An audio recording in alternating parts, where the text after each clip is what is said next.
Welcome back, Twin Flames. This is part 2 of my video that I started in a storm yesterday.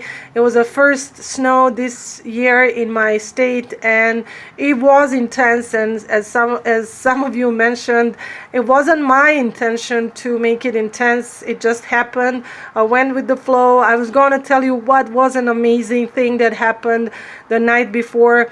And so I owe you that one. I want to tell you now what really happened was, and why I mentioned the fly on the wall is I had experienced sort of distant viewing experience, like when you see the unseen things, the things that you're not supposed to hear, or that you are supposed to hear when the universe wants you to hear it or see it, without you even having intention to spy on someone or be a fly on the wall, as the expression goes. Because, imagine fly on the wall, how much it can hear if people are talking and they're completely unaware that the fly is over there. That's where the expression comes from. I mean, that's obvious. So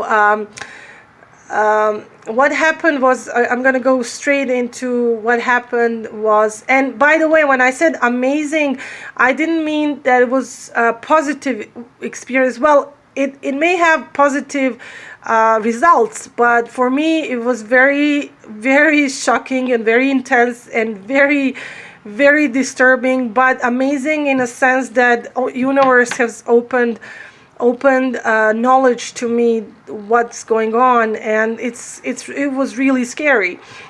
So here's what happened. I'm on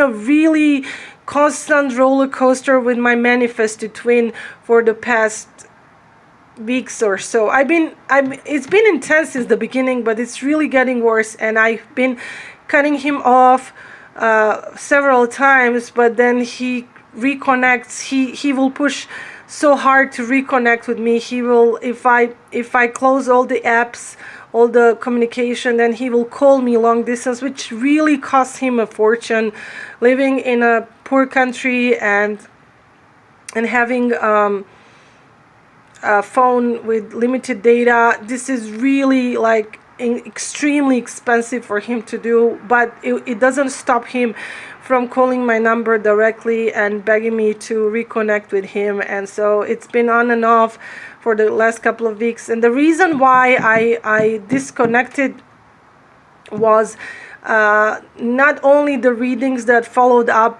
the happenings with him, but because he went back to the house where he was 5 months ago.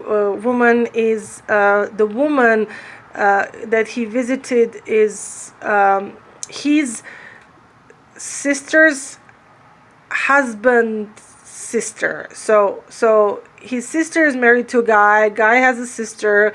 She's married, but he visited her 5 months ago because his family told him to go pick up his sister's son, who is like 10 years old, who was staying at his aunt's house. So he went to pick him up, take him to his parents' village.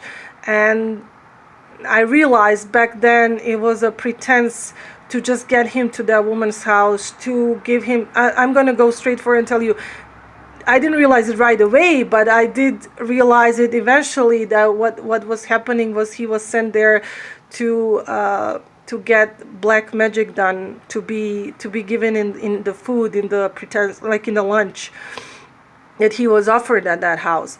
How I discovered that was because of his later behavior and the separation magic that was put between us. And then when he visited that house and things started happening, I've spoken with him about this. How I didn't tell him what I'm suspecting regarding black magic, because this is his family's relations, and I didn't want to go make him think that I'm accusing his family or something. Is too much for him, because he loves his family to death.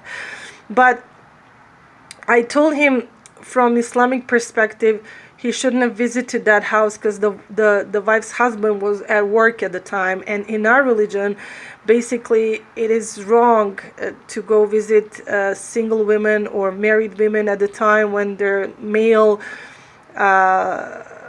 counterpart is not present in the house. This is not for some reasons.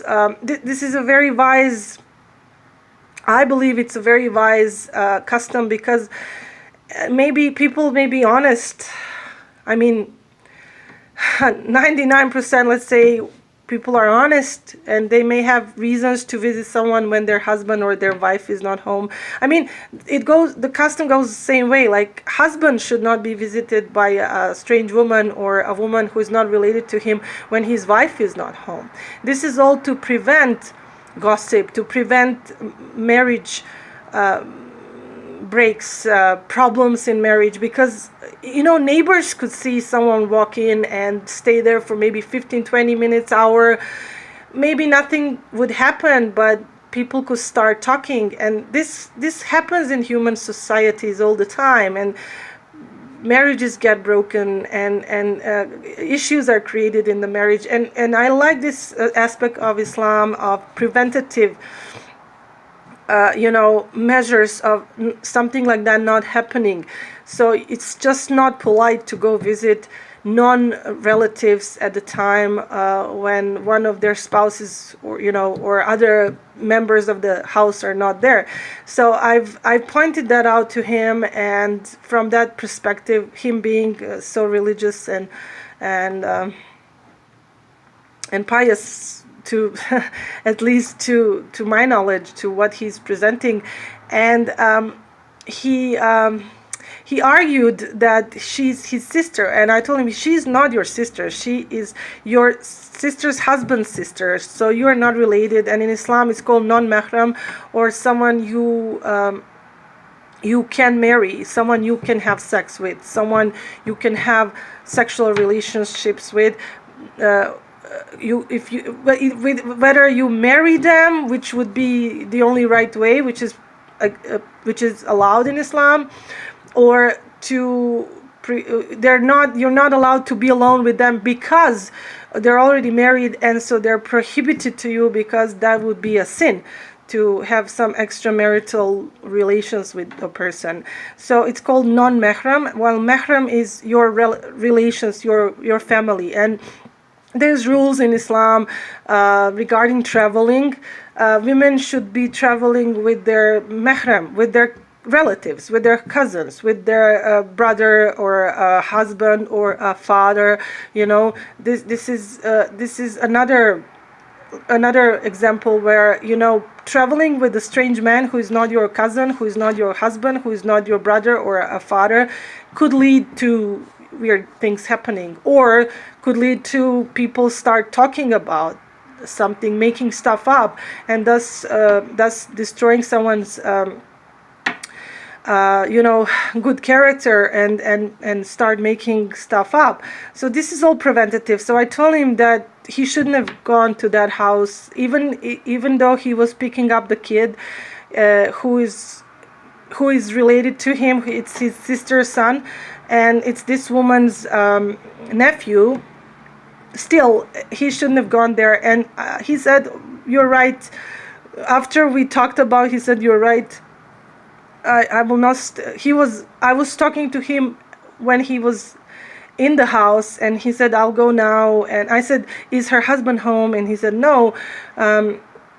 Then I said, "You shouldn't be there. You should wait for him to come home. Then you can go, inside their house." Yeah, and yes, I'm strict that way, even with myself, with my own, life.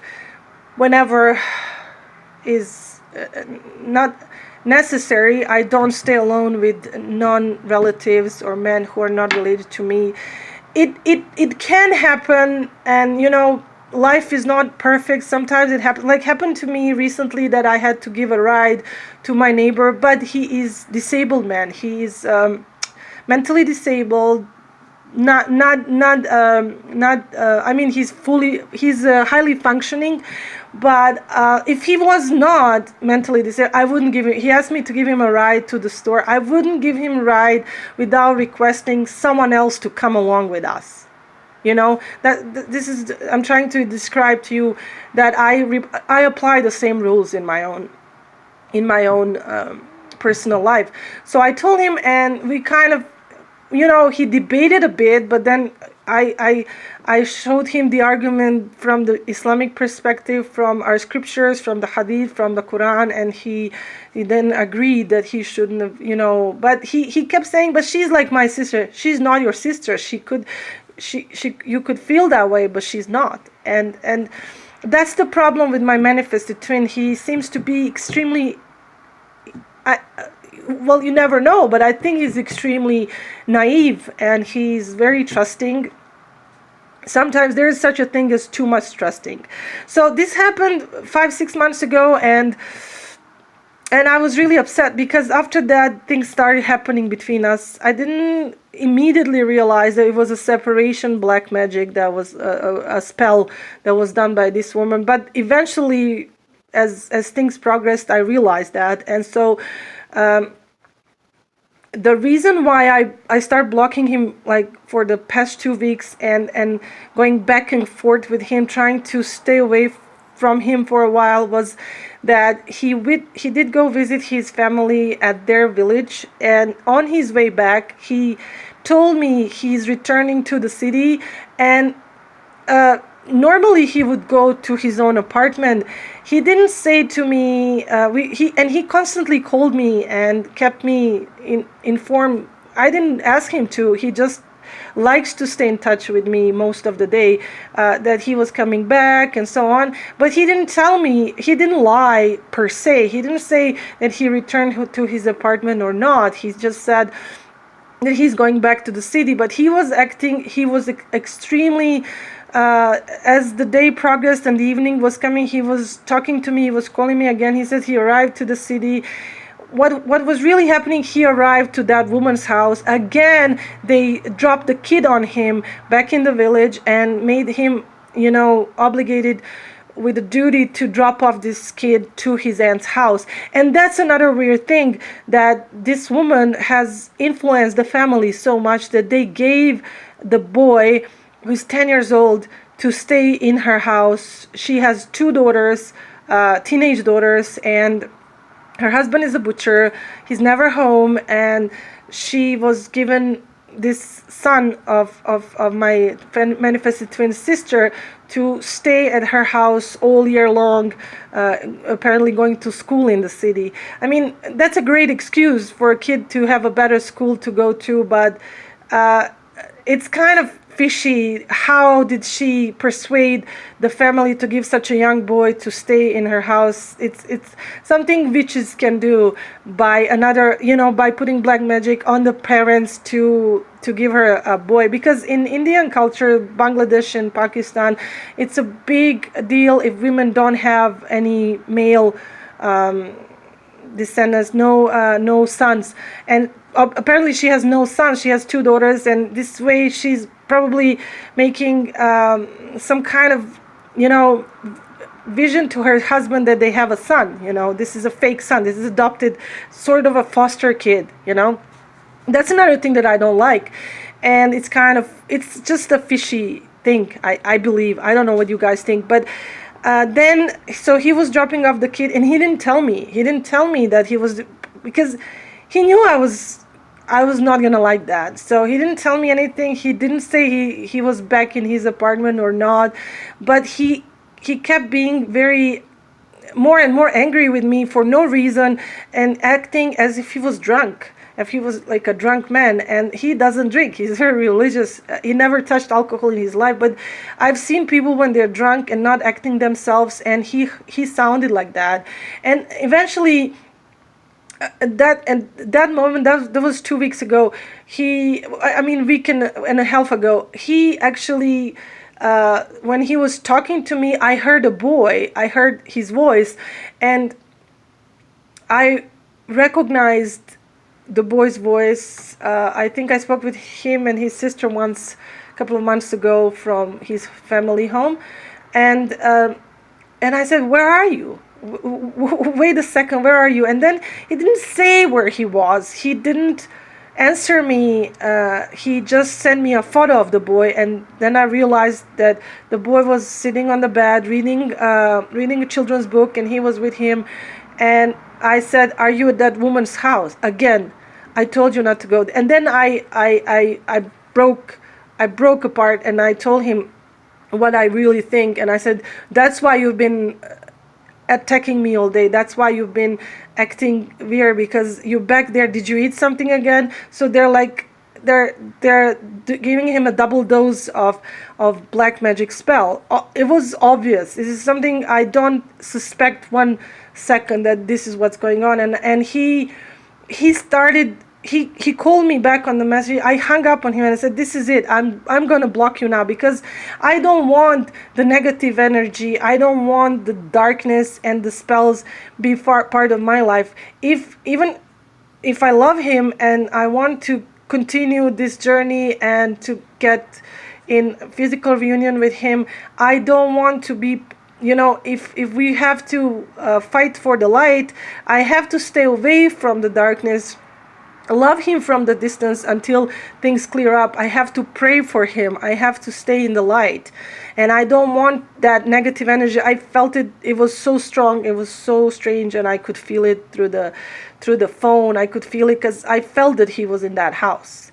And he started calling me back and forth, and I blocked him that day. And next day he couldn't reach me. Then he called me again. It was on and off after that for a whole week. And I followed the readings that I will post below, that also talked about possibility of some darkness and black magic and psychic attacks on the masculine twin. And everybody suggested to do what I did, to stay away from this whole, because he's putting himself in danger. He's putting himself in that situation. I don't care anymore how much he trusts someone. I don't care anymore, because I repeated again. I said, "Are you at that woman's house?" And he says, "She's my sister." And I said, "No, she is not your sister." I repeat that again. She's not your sister, and I've had enough of this. And they obviously set him up to take the kid back in that house. Like, why would he be obligated to take that kid back to their house? Why the parents don't take the kid? Why she doesn't go herself to pick up this kid? Why would they put my manifesting twin in that position to go there, unless they needed her help to give him something as a separation spell? And I checked just briefly online.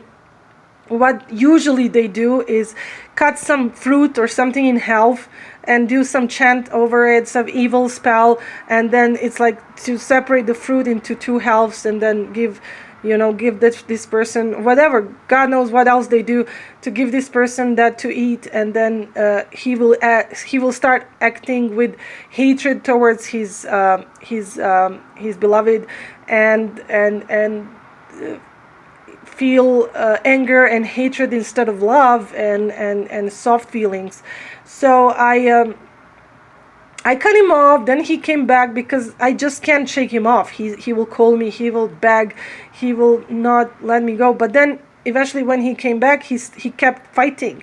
He would be nice one phone call, next phone call he will start arguing with me again. And it was so hard. I had to push him away, and then I would have to, I was worried about him. I was scared for him, because his mental state is not clear right now. And so what happened with why I said the fly on the wall? What happened was, yesterday he finally became soft again, and he said, because he was arguing again, and then he said, he sent me a message. He said, "I'm lonely." Minutes before that, he called me and he let me hear the call for the prayer called azan. And this is something we do together. We listen to the call of prayer from his country, because I'm in the United States. We cannot have call of prayer live from the mosque. So this is something this is our spiritual connection that we share. We listened to it together. We enjoyed very much. And then he went to pray. His time zone, it was time to pray the evening prayer, and here it was middle of the night. So what I did, when I heard the prayer with him together, he called me and he let me listen to it with him. Then I went to pray. I didn't say that to him, but as he went to his mosque to pray, I went to downstairs and I took a quick shower, and I went to pray in my prayer room, which is I went to pray the late night prayer, which is called the Witr prayer, which is very special. It makes you very connected to the source, to Allah, to the God. And after I came back, I found a message from him. He was finished with his prayer and he sent me the message, which sounded like him, like a normal hymn, and made me very sad and soft in heart. He said, "I'm lonely." And after all these fights we had for a week and ups and downs, and then I saw that I missed a call from him. He called me, and I was praying at that time. So I called him back and on Messenger, and he was not picking up. And I got really scared for him. I was really worried that he might have fell deeper in depression, done something wrong. I don't know. It just gave me a weird feeling. And right now I don't have any calling cards. Long distance is extremely expensive if you call directly from your phone. I don't have long distance service. And so then I heard the voice tell me, call. It doesn't matter how much it costs. Call him from the phone directly. And that's what I did. I called him directly through my phone. And that's when the amazing thing happened. The phone rang, and he didn't answer the phone, but his phone, I don't know why or how, don't ask me, I got into conversation that he was having with another person. I heard everything they were saying. That's why I say the phenomenon of the fly on the wall, the distant viewing, or in this case distant hearing. It was not my intention. My intention was so pure. It was to call him. I was worried about him because he left me a message. He was lonely.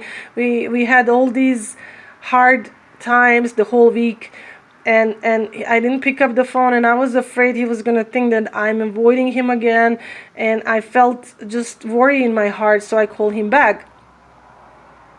And when he didn't pick up on the messenger, again I repeat, then I called him directly on the phone, and I fell into conversation with the woman he was having. And this is where the creepy part comes. They were talking in Bangla, it's pretty soft language. It's between Asian, sort of sounds between like a mix of Chinese and Hindu. To me, at least, this is how it sounds. I apologize if anyone, I don't mean to offend anyone by this. It's a very soft language. Even men sometimes sound very feminine on the phone. So this woman had extremely soft voice, and I thought first, well, I didn't say anything, not because I would have said hello or something, but immediately I ran into conversation. I was dropped into the conversation that sounded like a woman having sex on the phone, like a phone sex, while the man was quiet. But I heard for few like a minute later, I heard my manifested twin speak up. The thing was, okay, here's what it sounded to me. It sounded like a woman having sex, phone sex, or orgasm on the phone. I'm sorry for saying this. I apologize, but I'm saying as what it sounded like.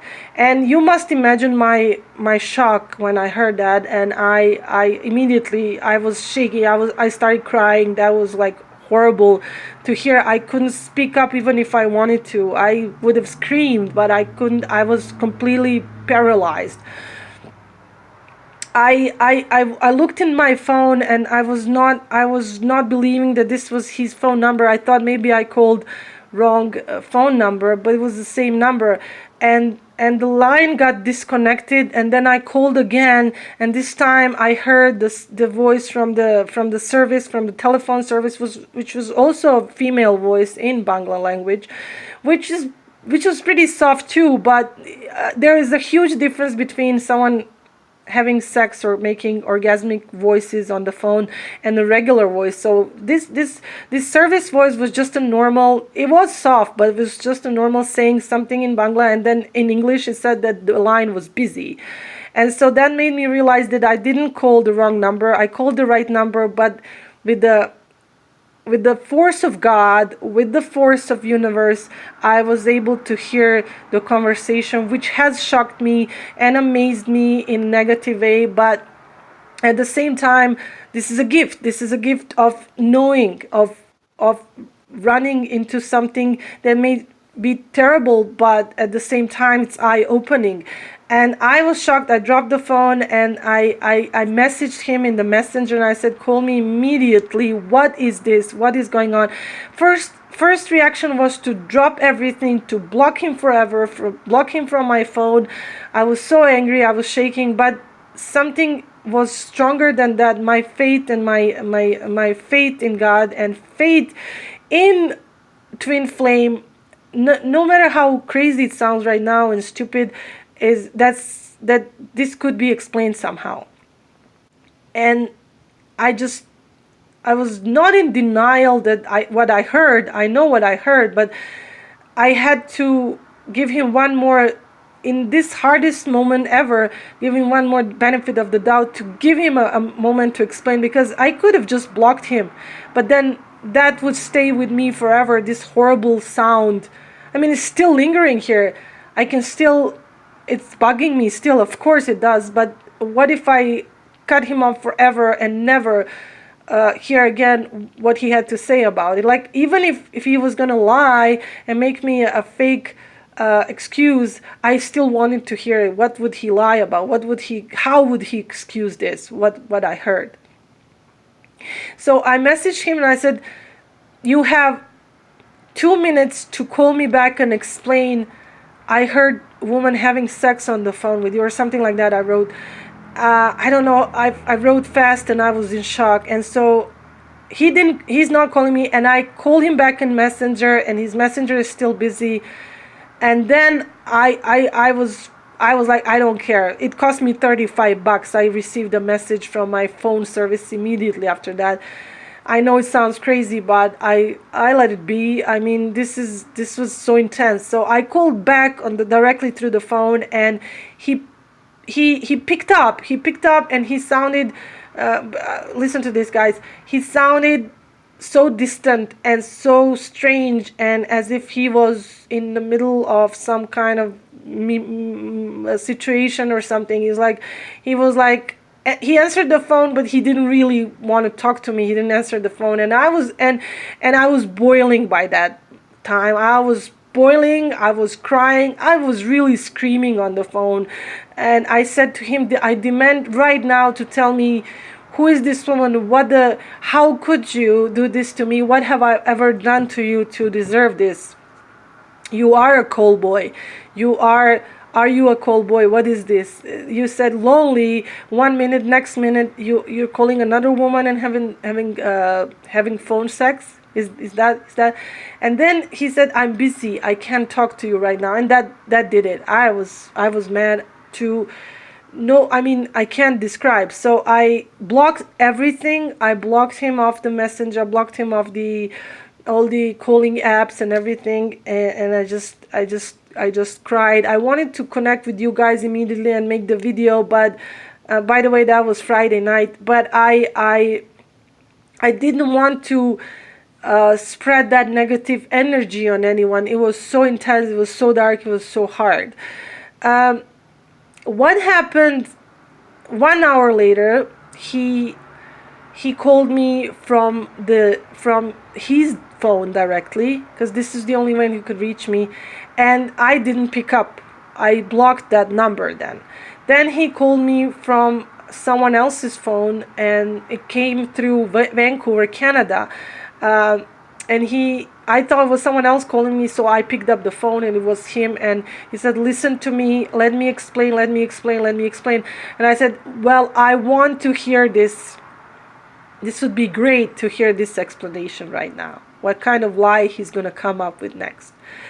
And he asked me, he begged me to connect on the messenger again so he wouldn't pay the huge bill on the phone. And I said, no, explain. If you have to explain, explain right now. I don't care. If you don't want, hang up. Okay, don't call me anymore. Forget me forever. Then he started saying that after he called me and I didn't pick up the phone, he called his sister to find out how she was doing. And this could have not be his sister. Guys, trust me, this is not sisterly talk. I didn't understand the language, that's true. I didn't understand the word they were saying, but the voice, the sound she was making couldn't have been sister. I mean, if it was sister, then it was an incest relationship, which again, he wouldn't tell me it was his sister because he already knew that I heard what was going on. Then I said, why did you, if that was your sister, that couldn't have been sister because I heard the sex voices. And he said, what sex voices? What? I said, I'm not crazy, I know what I heard. And he didn't deny that I heard something, but he says those were not sex voices. And I mean, what could I have, I'm thinking now, what could I have misunderstood as a sex voice if it was not that? What was it? What was this sound that I heard a woman making? But I asked him, well, why when I called you, why did you say you were busy? Why did you avoid me? He said, because I went to teach by the way, he's tutoring children, boys in math and English. So he was going to the house where he was teaching this regular student, and he says his father was speaking with me, and I couldn't talk. But so if we look from his perspective, let's just again give him one more benefit of the doubt and say if he didn't know that, if for him he didn't find that to be sex voice or that he was talking to his sister, then he didn't know that I was upset this much and why was I calling him. So he told me, I'm busy right now, I'll call you back later. Because he's claiming, stay with me guys here, just give me a second to explain. He was claiming that he called his sister to find out how the kids were, how's she doing. After he spoke with his sister,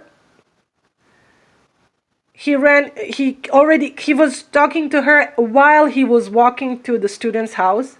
When he came there, the moment I called him, the student's father started talking to him, so he didn't want to be rude, he didn't want to ignore him, he rather ignored me as like, okay, I'm his like fiance, I can wait, I'll call you back later, that's what he said. And then I started screaming and I blocked him and everything, and then he came back later. He tried to call on Messenger. That didn't work out. Eventually, 45 minutes later, he called me directly from the phone. And then when I told him, but what about the sex voices? What was that about? He says, no, I was talking to my sister. And then I realized what I heard was, and I said, was it? And I named the child that I told you guys in previous videos that there's a child, his sister's child, who is only almost, well, now she's like about 3 years old now.